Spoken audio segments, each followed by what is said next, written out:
I just wanted to confirm that you're okay with us posting this video of your interview on YouTube. I mean, don't I get to decide that after the interview? Yes, you always have a cooling off period. Absolutely. The Right. isn't that like, what was it in transaction costs, the fundamental transformation? That's right.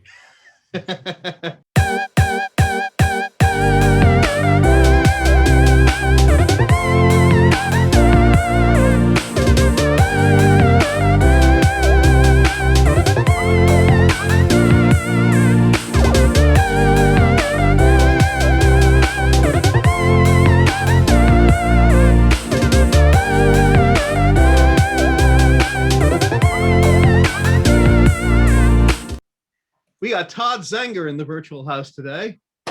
Thank you, Todd, for joining us. Let me introduce Todd.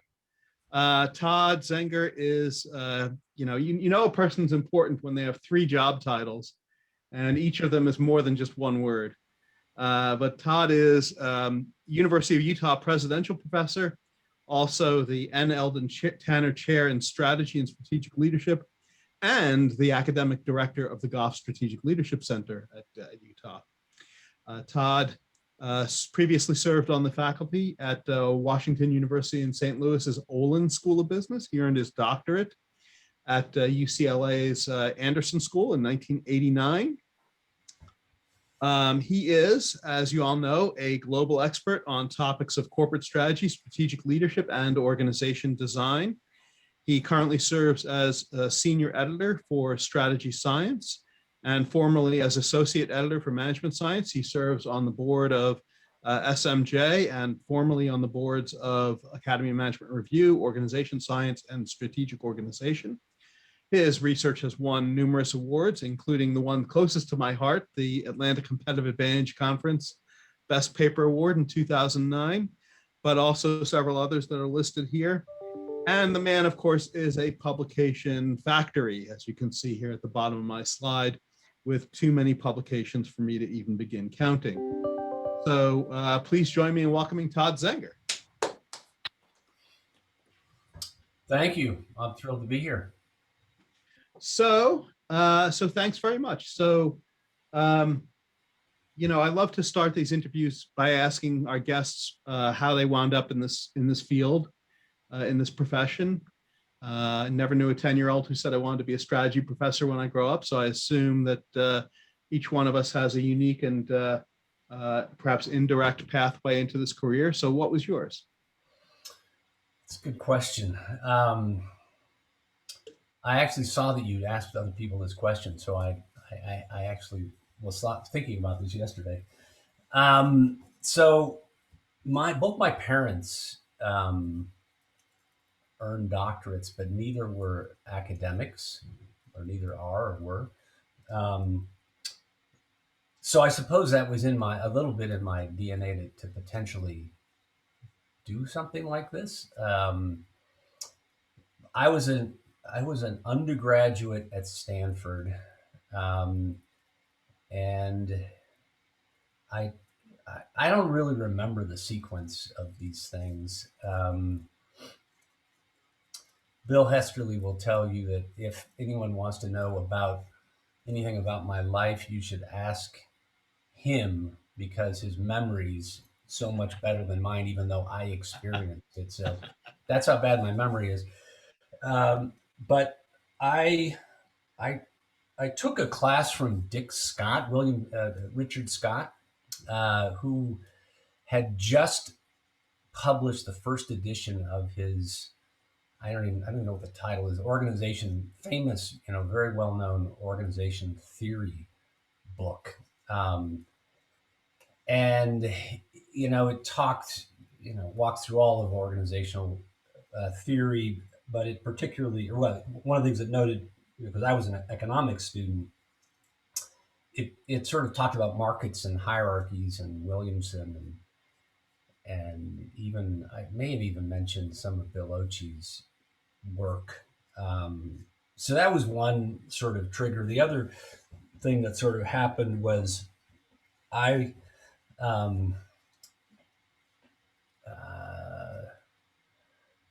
Peters and Waterman's book. Mm, Tom Peters' book had just come out, and Tom yes. Peters, when I was an undergraduate, he was teaching at Stanford Business School, and he actually approached my father, who had a training company at the time, that was pretty well known. Approached him about putting together kind of a, a training program around that book. This was arguably the very first best-selling business book. Hmm. And so it was a big deal at the time that it was coming out. Meanwhile, Tom Peters was also teaching a class. He was teaching an MBA class, and I was an undergraduate, but got permission to take this MBA class because I was sort of working on the. Anyway, I started working on this project to help put together this training program. So I suppose it was some combination of Dick Scott. There was a class on the economics of the Japanese firm that a professor named Masahiko Aoki taught. That I think it was some combination of Richard Scott, Tom Peters, and this, Japanese theory of the Japanese firm that interested me in a PhD. Having said all that, in the end, I applied to both MBA programs and PhD programs Hmm.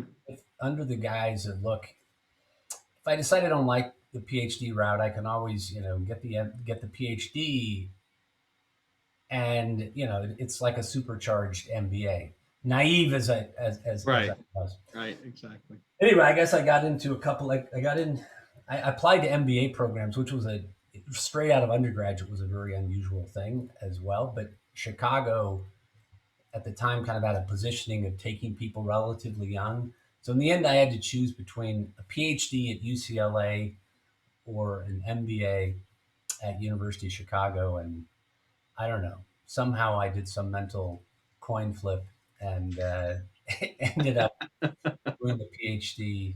And what, of course, I didn't realize at that point is that you get completely socialized over 4 years. That the Right. thought of ever doing anything that an MBA did or would do was inconceivable, assuming you make it through that process. But anyway, something like that was the story. Well, I'm glad that that coin flip came heads up instead of tails up, because Right. otherwise we would have lost your great contributions to the field. So that's interesting. So tell us a little bit about your journey at UCLA. Because we have a lot of doctoral students on the call now, and many who watch on YouTube. Yeah. And so they all go through their journeys and have questions about what how to get through that journey. So what, first of all, remind us what your dissertation topic was, and because it's been a while, and then also tell us a little bit about how you found that dissertation topic. Whew. All right. So my dissertation was on understanding diseconomies of scale, particularly as it related to sort of innovation. And I grew up in Silicon Valley, you know, I suppose at some level trying to understand, what explains Silicon Valley, why this explosion of small firms, in an environment that was sort of dominated by big tech firms. And so it was really an effort to understand, what was the magic of small firms that enabled them to be more efficient, effective in generating innovation. But it was a very reductionist kind of approach to trying to understand that problem and looking at sort of the advantages that small firms have in being able to create high-powered incentives. And Mm. so the dissertation was looking at how higher ability engineers were sorting into smaller firms, were leaving big firms, going to small firms.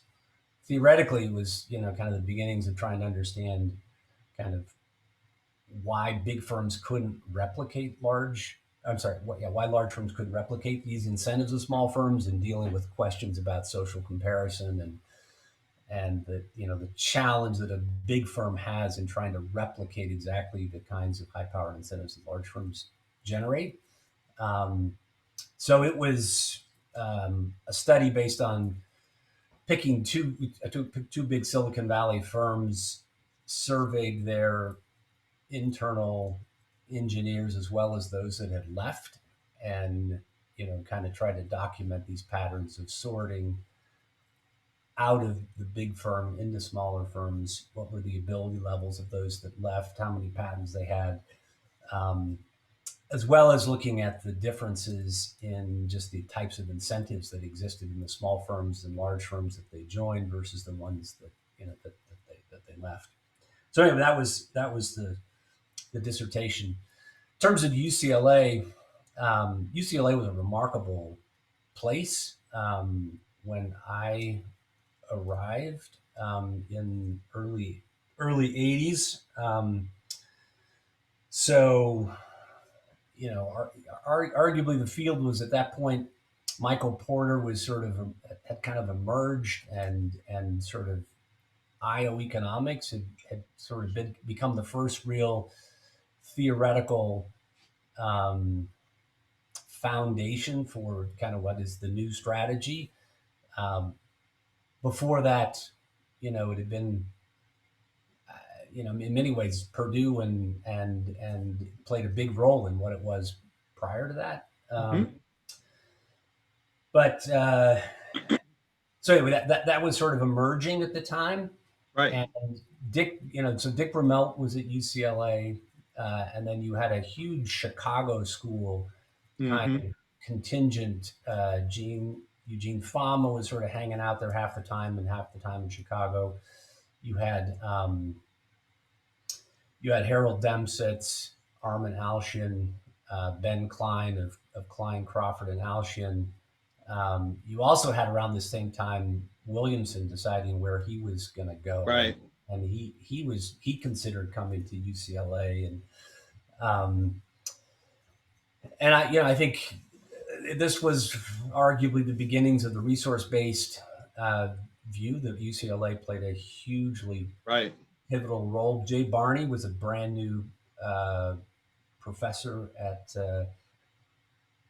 He'd arrived a few years before I arrived as a faculty member, um, and uh, the resource based view kind of emerges as an efficiency alternative to kind of the IO Porter power focused Right. model. That was sort of the Harvard school. This was the Chicago school Right. approach to strategy. That which we observe exists because it's efficient, not because they've kind of wielded market power to generate these positions of advantage. Instead, these positions of advantage derive from resources, from lucky draws, or from um, you know competence in generating resources and assets, and that whole tradition was sort of emerging. Meanwhile, it was also a hotbed for kind of transactions costs Right. and theory of the firm, because Bill Ochi, who's a name you probably don't, most of you don't recognize, but he was doing sort of pulling Oliver Williamson into the management field directly, and doing translations of sort of that framework, which is again kind of an efficiency approach, a Chicago school approach to Right. understanding the theory of the firm, in contrast to IO economics. So you had two things going on. One was kind of theory of the firm from an efficiency perspective, and then kind of strategy, resource-based view emerging again as a pushback against the Right. Harvard school. So all that was going on. And how did those three schools of thought influence your approach to your education or to your dissertation in specific? Yeah, I mean, so we were clearly anti Harvard School, anti IO. This was efficiency stuff. The resource based view of the stuff at the time was really just working papers. Um, I suppose the Lippmann and Ramelt piece emerged about the time, but people's understanding of kind of how important that would be or what that was not very clear. Harold Dempsitz actually wrote something in '73 that Right. really is, kind of the resource. It's kind of, if you really had to point to the origins of the resource-based view, it would be that piece, unless no one ever read it. I don't know. It's kind of a little like, No, I cite it frequently. Yes. but I mean, did anybody who was developing the resource-based view ever read that Dempsitz piece? It's a little bit like Edith Penrose, right? Right. No one had read Edith Penrose, and yet she was clearly prescient in sort of developing similar ideas to what Right. emerged in the resource-based view. And similar to Coase with respect to transaction cost economics, right? So Yeah. he had pioneered it. So in terms of my,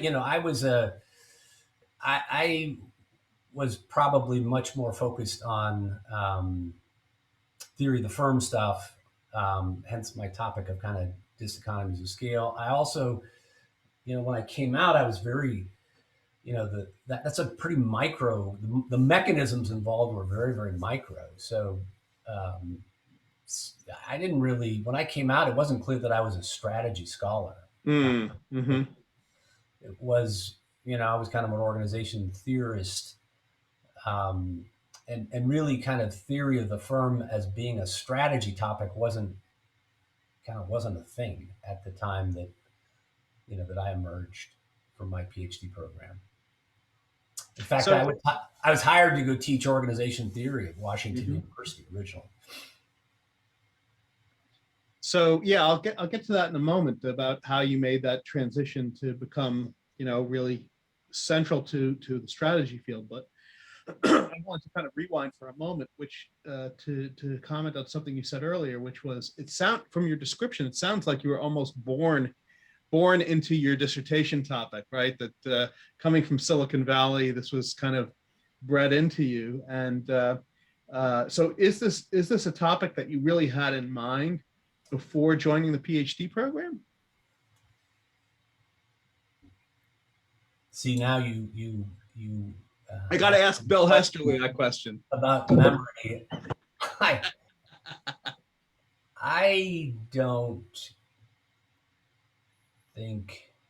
don't know the answer to that question. I mean, was it a question I don't know. I mean, was I puzzled by the question of how do we understand Silicon Valley? Certainly yes. Yeah. Right, but maybe not at that level of specificity. Yeah, exactly. I don't know if I was interested in diseconomies of scale, but right. I came to know that was the problem that would solve the broader question. So let me come back to the point that you were making a moment ago about were you in org theory, were you in strategy, and how did that transition take place?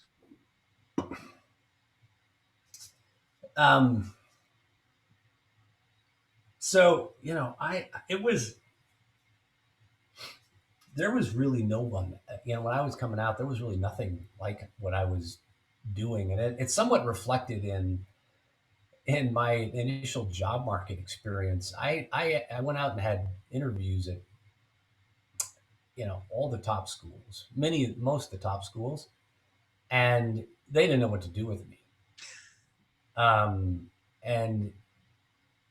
I actually didn't get a job. It was a couple of years. I kind of took a local job at Pepperdine, and it took a couple years and really publications, right? When I finally went to WashU, I had three A hits. Oh wow! In the works or out or something like that, because I don't think they knew what to. Strategy was not really much of a field in general, and I was doing I was looking at incentives, and it was a very economicsy, kind of topic. And so a lot of economists that were really interested, but I was clearly not an economist. So, a lot of real interest by economists, but a typical strategy group was like, I don't know, what is this thing? He's drawing from social psychology. He's talking about social comparison uh, processes and the inability of organizations to replicate internal incentives. This is not it's not Porter. It's not a mainstream strategy topic. So it was an unusual positioning, and in some sense, the job description that Washington University wrote was exactly for me. I mean, it was they were looking for kind of an organizational economist. As it turned out, I found this out this just recently as Jackson Nickerson was going through Oliver Williamson's papers that they had really pushed to hire Oliver Williamson at Washington University, that they were really trying to have that be their focus, kind of the economics of everything, organizations, accounting, marketing, Mm-hmm. and so in some sense, a little bit of the Rochester type of Right. of a school at the time, but it really took that initial fit, I think, to kind of get me into the strategy field. Neat. Okay. So in the early research that you did, whether it's the dissertation or some other projects, what would you say were your biggest challenges that you faced, and how did you overcome those? Oh my gosh. Biggest challenges. I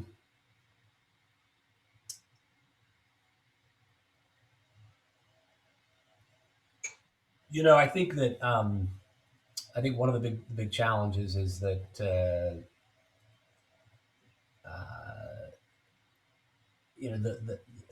applying economics to organizations was a bit distasteful to a lot of people at the time, and so a lot of the reviewers you would get were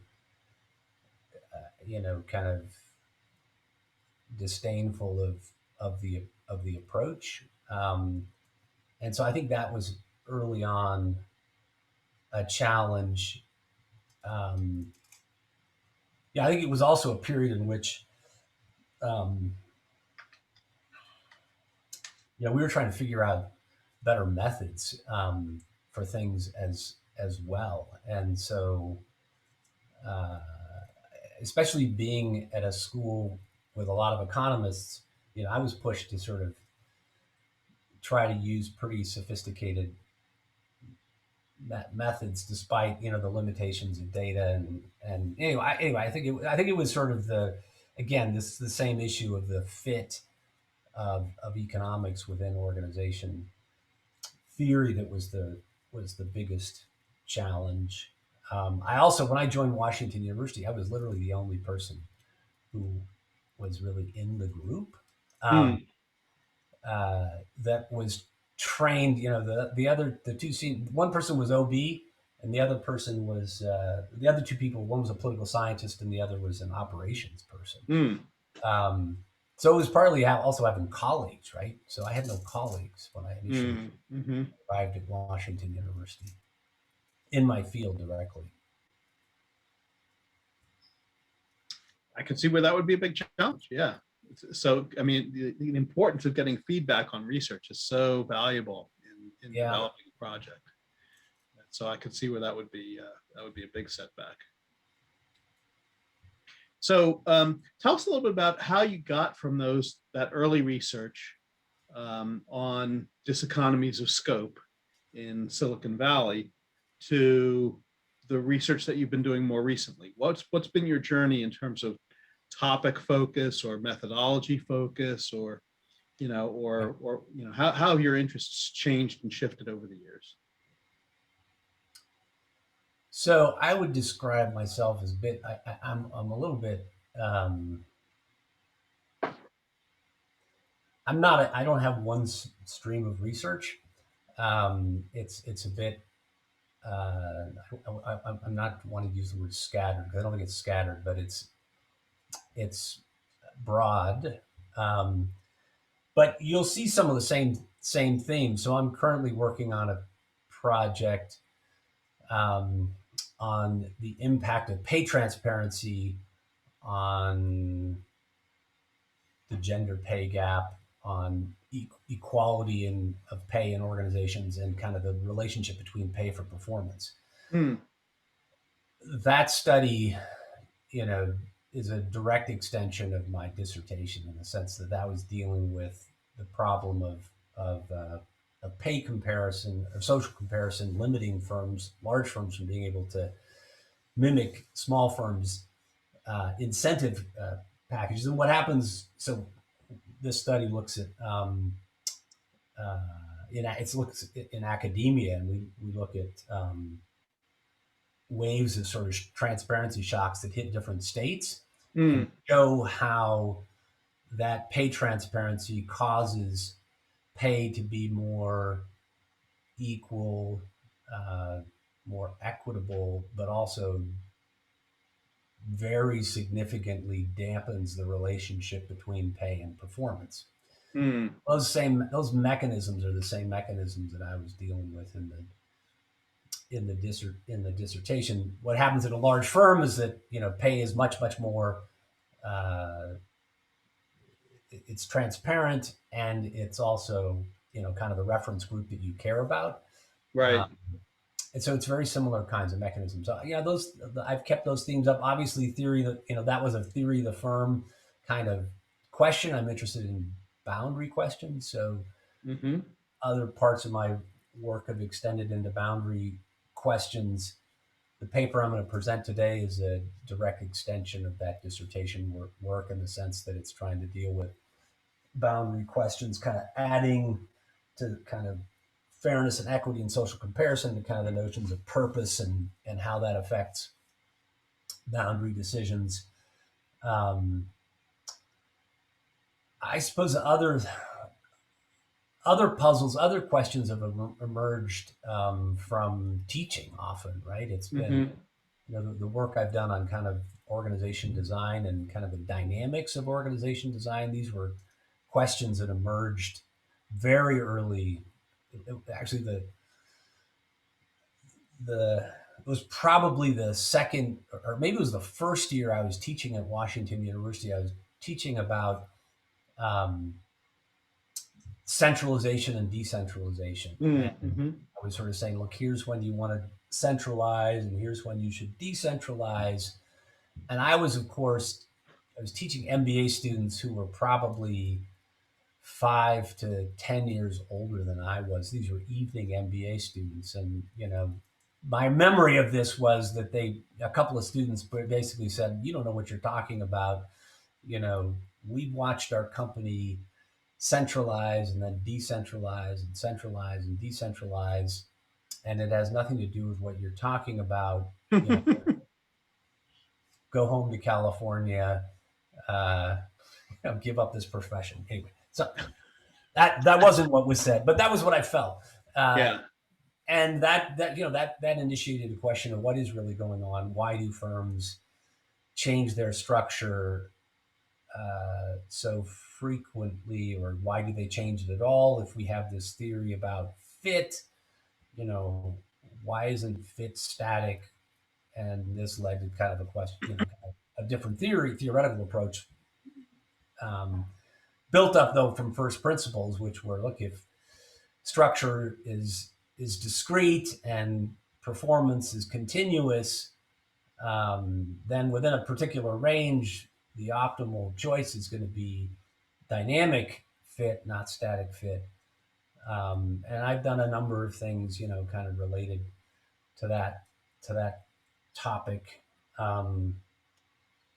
But, I don't know. I suppose other than that, the biggest driver of where your career goes is where your co-authors. As you get older, it's where your co-authors want to play. And so the origin of this paper was I had thought about related kinds of topics, and Claudine came to me wanting to write some kind of theory of the firm paper involving purpose, and Mm, I think that's the history.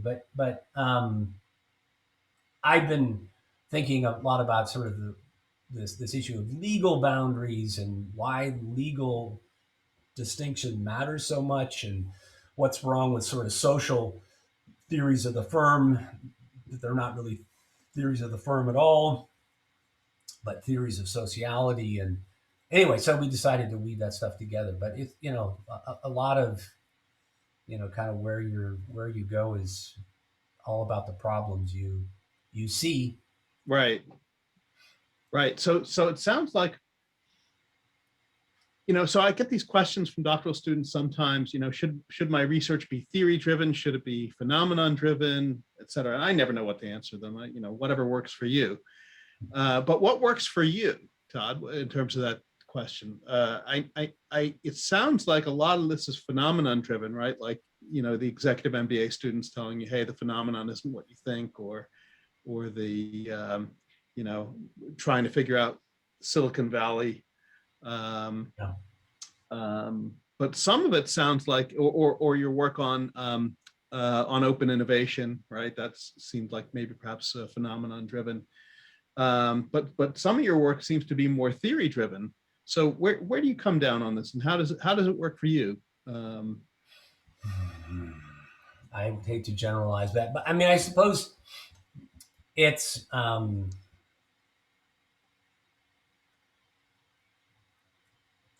so for instance, the stuff on open innovation, I don't know if that's phenomenon or theory. It was a reaction to everybody in open innovation sort of saying, open innovation is the greatest thing in the world and is going to solve all of the world's problems, and everything should be open.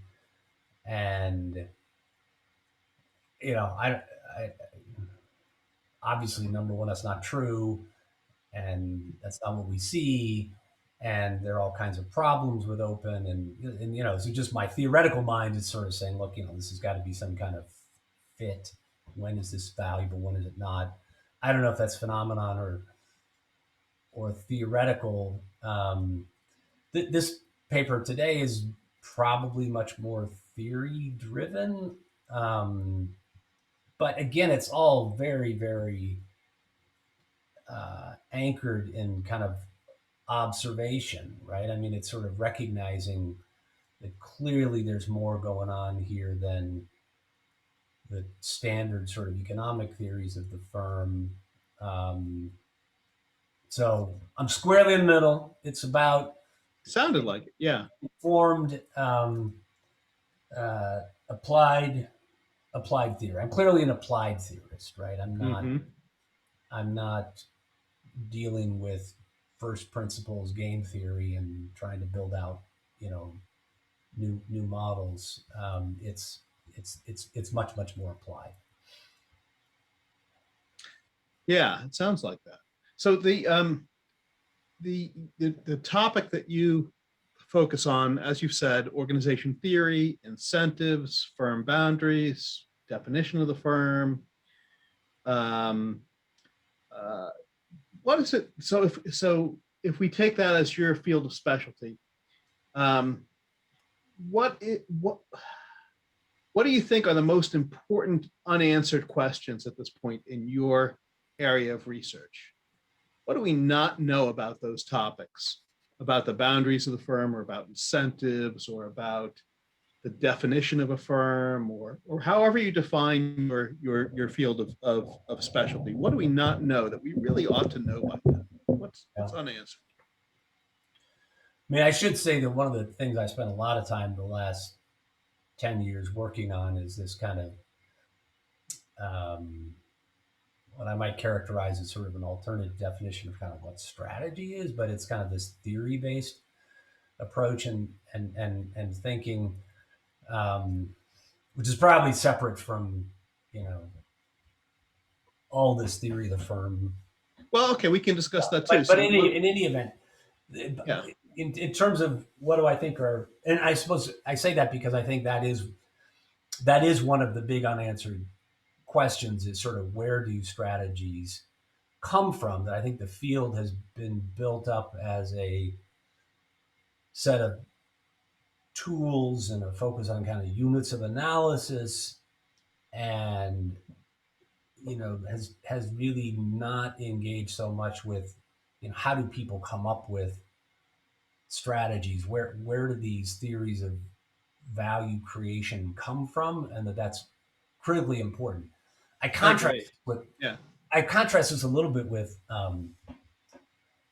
entrepreneurship, which seems to have been obsessed with uh, you know their own version of where does where do entrepreneurs come from, which I think is a horrible, I mean, it's sort of a bunch of navel gazing and epistemology discussions, and Right. um, What is an opportunity? yeah, what's an opportunity, and what is, it's kind of debates among philosophical traditions. And so both in entrepreneurship and in strategy, I think we need a much more pragmatic, um, you know, narrative about where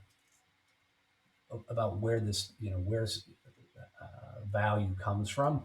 And I Mhm. think this relates to theory of the firm, because it's also true of the theory of the firm, um, which is, it's also been very reductionist. It's been, tell me the transactions you're trying to govern, and I'll tell you how to organize. And yet the way we actually compose firms is somebody has a theory of value, and then they orchestrate a bunch of decisions about boundaries that are consistent with that vision of what they're trying to compose. And so I think that there's real value in, kind of making the strategic actor central Mhm. in our theories, right? And that's both in strategy as well as theory of the firm. That, okay, you know, almost normative, like, what do I do? Um, or I suppose, yeah, it's both what do I do? That's kind of secondary, but the first would be, kind of how do I come up with these theories of value? So I think that's really an unanswered kind of terrain. It's not that people aren't working on this, don't get me wrong, but I don't think we've sort of nailed that. In terms of the theory of the firm itself, I do, I think that the kinds of things that this paper that I'll talk about represents is open terrain. Um, you know, Economics hasn't really dealt well with social phenomenon, aggregate phenomenon. How organizations emerge, the influence of non-monetary incentives. I mean, clearly they're moving massively in this direction, but I still think that is an area where we have a tremendous amount to contribute. Good, good. So for all the doctoral students listening, there's some topics that a longstanding expert in the field says are insufficiently answered. So Yeah. perhaps some dissertation topics there. Um, so speaking of that, I noticed that you have served on the dissertation committees for probably close to 24 doctoral students at this point. What's the most important piece of advice that you give to your doctoral students?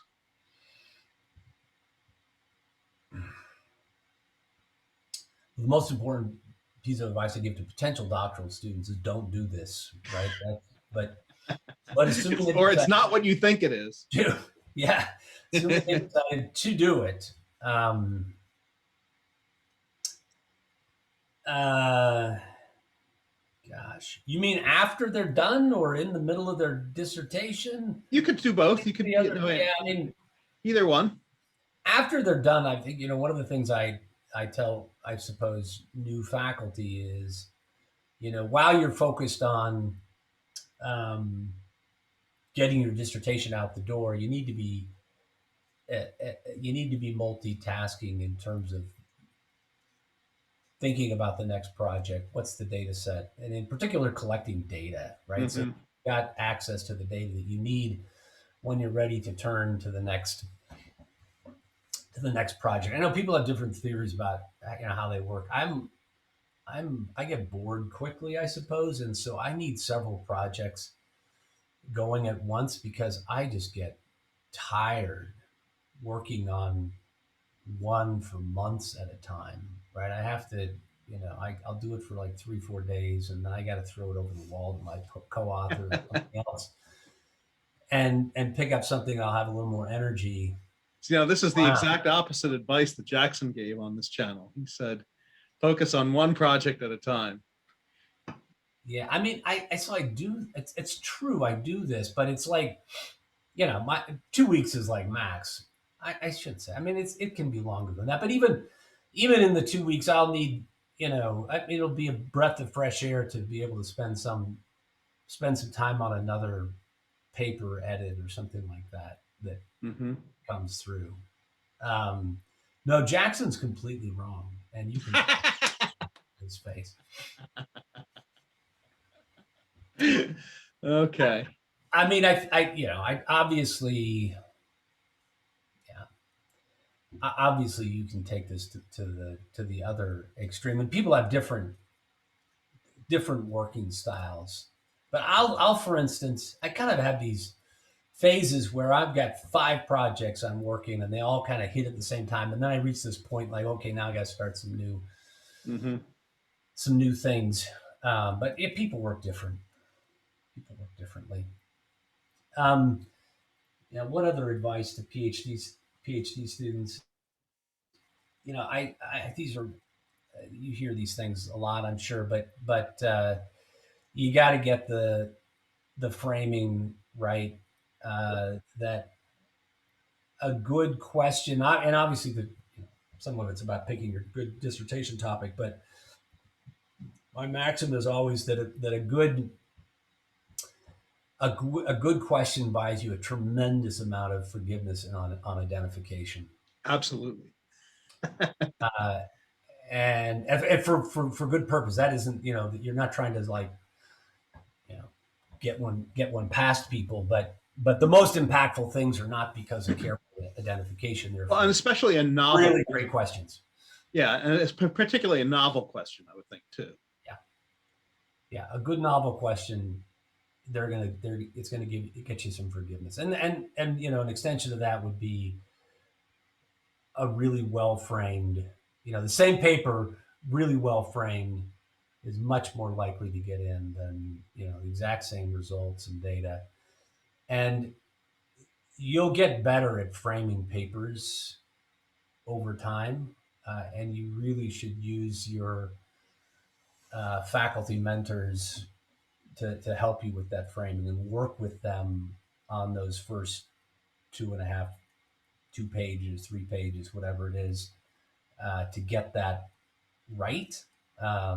Because if people aren't intrigued by the puzzle you propose, it's going nowhere. Right. And that's true of reviewers. It's true of, an audience that you're speaking to. Yeah, I think I agree. I mean, it's better to do the right thing well, but better to do the right thing poorly than the wrong thing perfectly. Yeah. So plus, you get multiple shots at doing if you frame a good problem, you'll be working on it for 10 years, and you'll get better data, and Exactly. So before we close out, what any major turning points in your career that you want to talk about where you made a shift in direction, and maybe tell us a little bit about the reasoning or what happened there? Gosh, was there any shift in direction? I suppose I had a point at which I could have gone the full administrative route and become a dean. Okay. And I didn't choose that path. But you know,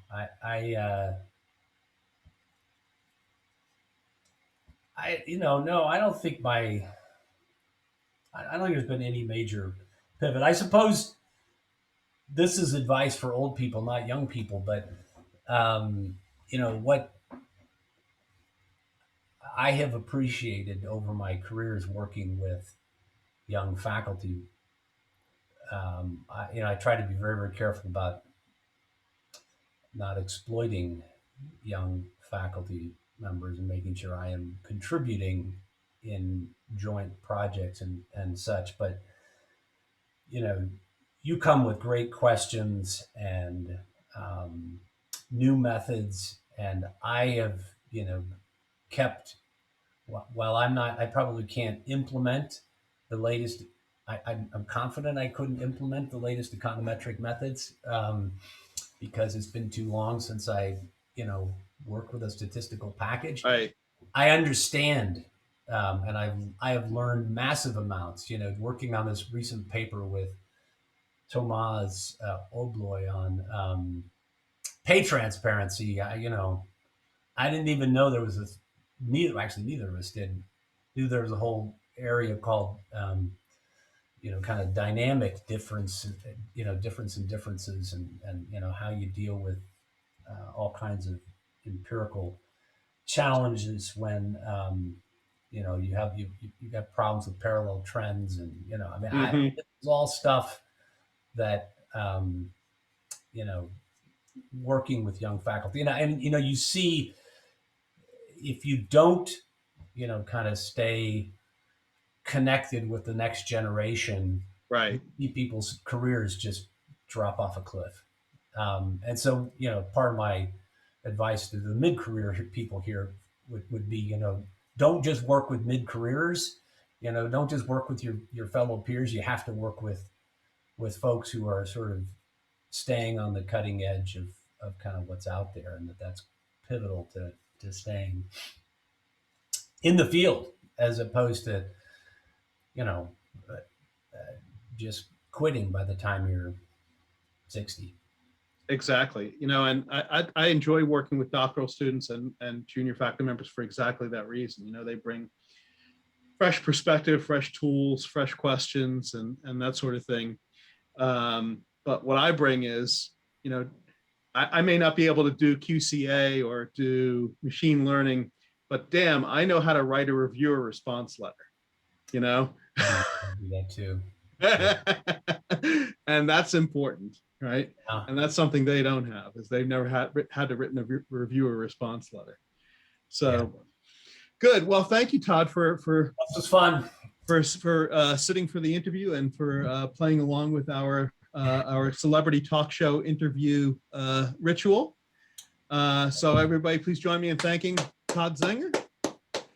Great to be with you. Good.